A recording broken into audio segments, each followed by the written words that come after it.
চট্টগ্রামের মেহেদী হাসান হৃদয় বয়সভিত্তিক ধাপ পেরিয়ে স্বপ্ন দেখছিলেন জাতীয় দলে খেলার। তবে তরুণ এই ক্রিকেটার এখন বাঁচা মরার লড়াই করছেন হাসপাতালের বেডে। শরীরে বাসা বেঁধেছে মরণব্যাধি ক্যান্সার।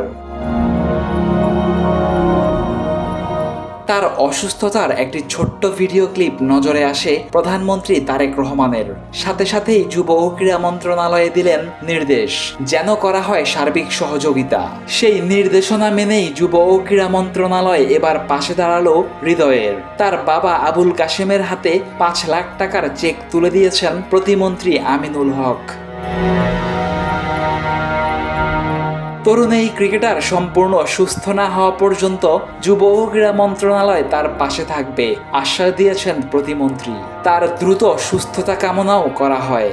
আল্লাহ যাতে আমাদের হৃদয়কে দ্রুত সুস্থতা দান করে দোয়া করি ইনশাআল্লাহ।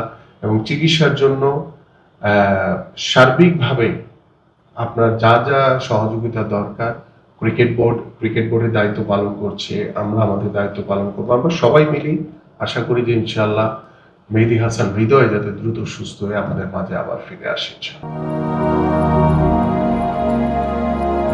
ইতোমধ্যে বাংলাদেশ ক্রিকেট বোর্ড থেকেও হৃদয়ের জন্য প্রয়োজনীয় সাহায্যের ব্যবস্থা করা হয়েছে। ক্রীড়া প্রতিমন্ত্রীর উপস্থিতিতেই দিন কয়েক আগে 5 লাখ টাকার আরও একটি চেক দেওয়া হয় বিসিবির তরফ থেকে। সবার চেষ্টা আর সাহায্যে ফিরে আসুক তরুণ এই ক্রিকেটার। ধাপিয়ে বেড়াক 22 গজে, খুঁজে পাক জীবনের নতুন এক মানে।